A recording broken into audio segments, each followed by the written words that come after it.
everyone, welcome back to The Breakdown. I'm Sandra, Babu-Boateng. Today, we're talking about one thing, oil.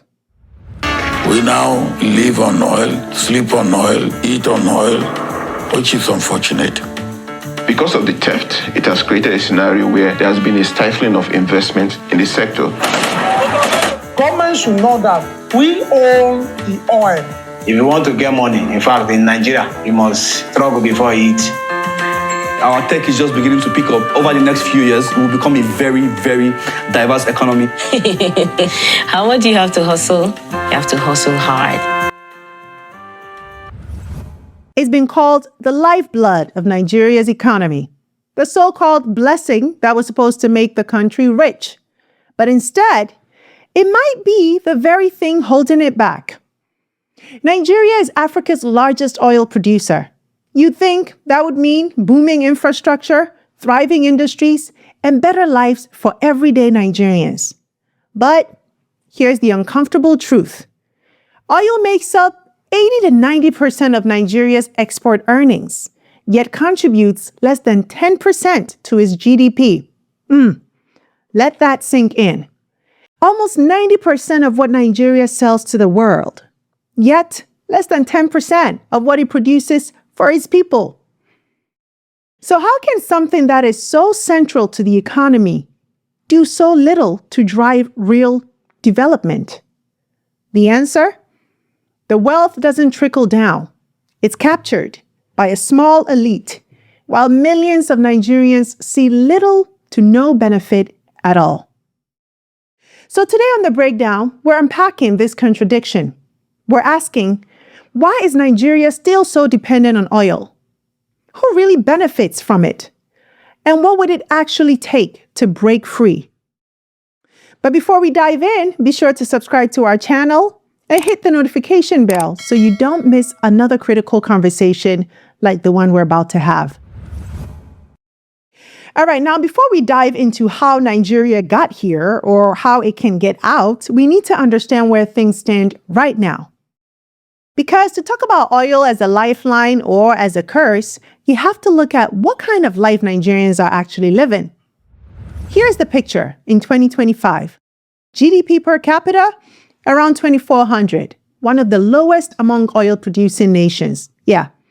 Unemployment, officially around 4.3%, but let's be real. Youth unemployment and underemployment are far higher. Inflation is over 30%.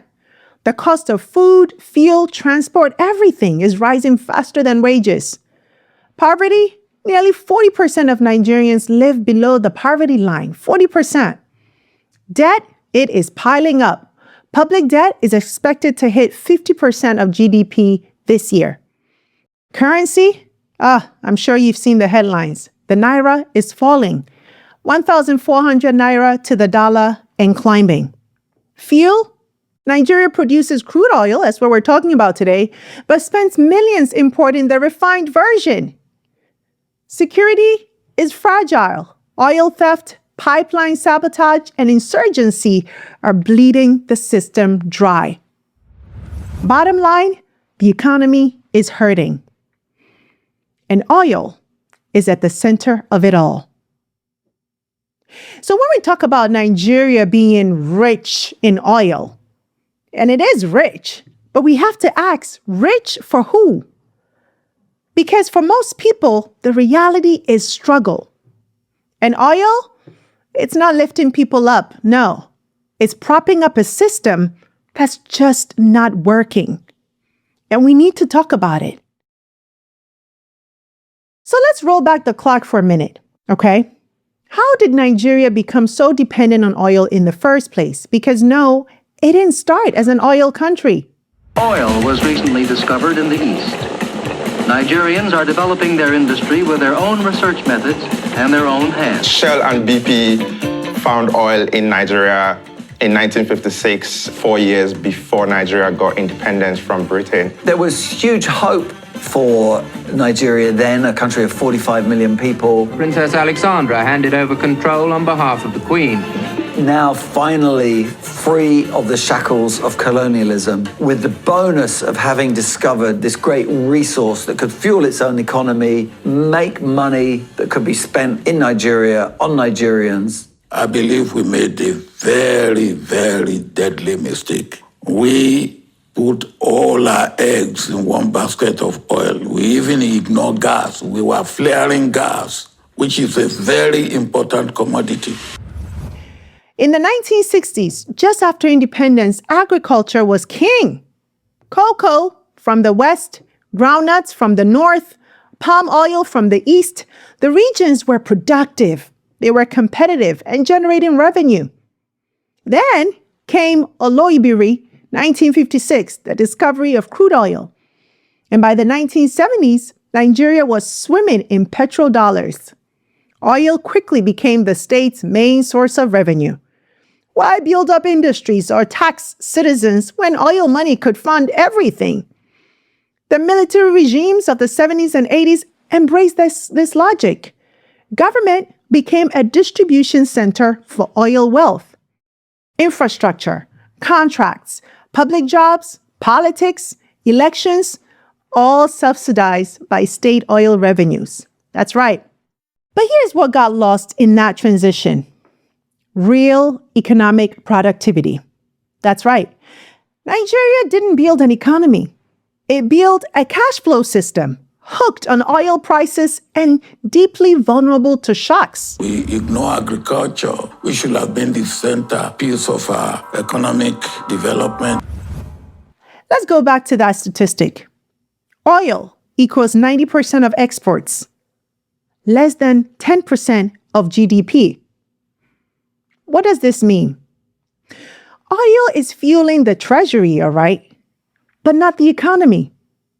It's propping up foreign reserves, but it's not building real wealth. It's not creating jobs. It's not industrializing the country. Why? Because the oil sector in Nigeria is an island. It doesn't link to other sectors like agriculture. It doesn't feed into local manufacturing. It exists outside the broader economy, a heavily centralized, capital-intensive enclave. And most of it is run by multinational corporations. So yes, the crude gets pumped, all right. The dollars, they roll in. But the actual value, right, the refining, the transport, the finished goods, it's happening elsewhere. Meanwhile, the local economy, the part that employs people and produces things, is starved of investment. So you end up with this absurd scenario. The country earns billions from oil, but can't keep the lights on. It exports crude, but has fuel queues at gas stations. It has trillions in oil earnings, but can't fund healthcare, education, or a working power grid. This is what happens when your economy runs on extraction, not production. And the result is an illusion of wealth, right? Not actual development. And the scariest part of this is Nigeria is still stuck in this cycle because the system, well, it benefits those at the top. So that brings us to this question. Who benefits from Nigeria's oil? And this is where it gets uncomfortable. Because the truth is, oil wealth in Nigeria is elite wealth. It fuels government budgets, yes, but it also fuels corruption, political patronage, and institutional decay. In 2022 alone, Nigeria reportedly lost over $2 billion to oil theft. $2 billion. That's more than the entire federal budget for education. Subsidy fraud, unaccounted exports, inflated contracts, it's all part of the system. Now you gotta think about the average Nigerian. The average Nigerian, they're stuck with poor healthcare, a broken power grid, rising inflation. Oil is enriching the few, while the many survive on the margins. Now, this isn't just a Nigerian problem, right? It's a textbook case of what economists call the resource curse. And here's how that works. You discover a valuable resource like oil, gold, diamonds, and instead of building a broad-based economy, you become so dependent on that one thing. That creates easy money, weak institutions, and eventually stagnation. It happened in Venezuela, in Angola, in Iraq. But Nigeria's version is particularly frustrating because there's so much potential, so much talent, so many natural advantages. Yet everything keeps circling back to oil and the false promise that oil alone will fix things.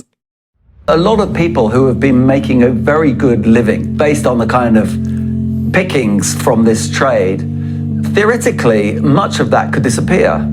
So clearly there's going to be a whole class of people who do not want this to succeed. You expect them to fight through non-supply of crude, non-purchase of the product, but I think it's all temporary. We'll get there. I knew that there would be a fight, but I didn't know that, the mafia in oil, they are stronger than mafia in drugs.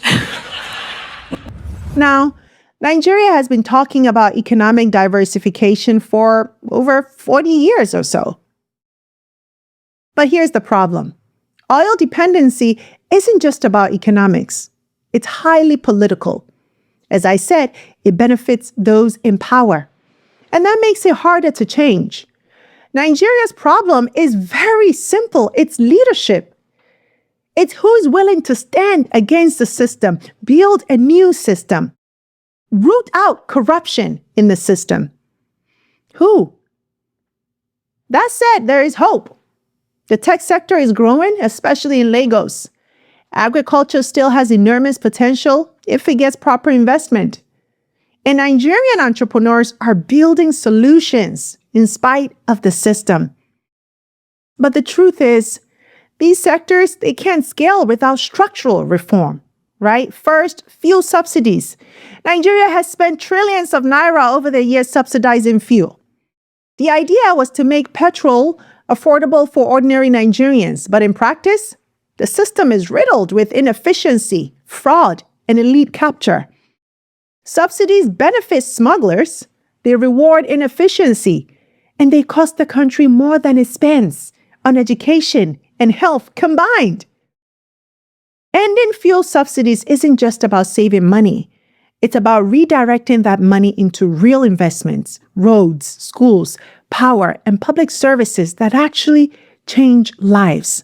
Second, we need to fix the refineries or privatize them at the least. The government owns 4 refineries, but despite billions of dollars in investment over the years, they've just never been able to refine petroleum products. They've broken down, they've run out of spare parts. At best, they've run massively under capacity. And when I was president, I invited Shell and I said, look, come and take equity participation and run our refineries for us. They refused. They said our refineries have not been well maintained. We have brought amateurs rather than bring professionals. He said there's too much corruption with the way our refinery is run and maintained, and they didn't want to get involved in such a mess. For years and years and years, there have been pledges that the refineries will be fixed. How many times have they told us that, and at what price? Those problems, as far as the government refineries are concerned, have never gone. They have even increased. So if you have a problem like that, and that problem is not removed, then you aren't going anywhere. Nigeria has 4 state-owned refineries. They barely work. They have not refined crude oil for over 2 decades, except the old Port Harcourt refinery, which was restarted on November 26. Year after year, billions are sunk into repairs that produce little to nothing. And while the government insists on hanging on to them, the country keeps importing refined petrol at a massive cost. Let's be honest, if the state can't run them, let the private sector try. Privatize them. Partner with serious players, create regulation that ensures accountability, and let Nigerians benefit from a functioning domestic refining system. Now, the Dangote refinery is a start, but it can't carry the whole load. Nigeria needs a refining ecosystem, not a monopoly, or another crony deal. Third, we need to build institutions that reward productivity, not proximity to oil money. Because right now in Nigeria, access to wealth is often tied to access to government. Yes, it's about contracts, connections, and who you know, not what you build, grow, or innovate. We need to flip that. A productive economy rewards effort, risk, and ideas. A rentier economy rewards gatekeeping and extraction. Until Nigeria strengthens institutions, we're talking about courts, regulators, public procurement, anti-corruption bodies, it will keep recycling the same elite and expecting different results. We don't just need more jobs, right? We need more value, more innovation, more actual industry. And that only comes when institutions make it easier to create, not just consume. So yes, Nigeria has the talent, my goodness, an abundance of it. It has the youth. It has the resources. But unless the structure of the economy changes, we're just spinning in circles, riding the oil wave until the next crash. Because here's the thing. Oil can't carry Nigeria into the future. No, it's not creating jobs. It's not building industries. It's not delivering power, schools, or stability. And unless something changes, Nigeria will stay rich in crude, but poor in everything else. So I want to leave you with this. Oil didn't break Nigeria. What broke Nigeria was the belief that oil alone would save it. What broke Nigeria was giving that power to just a few. Or I should say, a few taking that power. It's time to let go of that illusion and build a real economy from the ground up. An inclusive economy that benefits everyone, not just the elites. But what is it going to take? Can Nigeria ever move beyond oil? Or is the addiction too deep? And what do we do to take that power from just the elite and distribute it to benefit the average Nigerian? What do we do? How do we change that? Let's talk about it in the comments. And if you found this insightful, thoughtful, or frustrating in a productive way, be sure to share it. Share it in your group chats, and let's have this conversation together. These are the conversations we need to have, and you won't find them anywhere else. It's happening right here on The Breakdown. Thank you for staying with me. I'm Sandra Babu-Boateng. This is The Breakdown. Until next time, take care. Hey, you! Thanks so much for watching this episode. I hope you enjoyed it, and if you did, don't forget to subscribe and join the family. Also, visit face2faceafrica.com for your daily news and updates on what's going on within the global Black community so you can stay informed.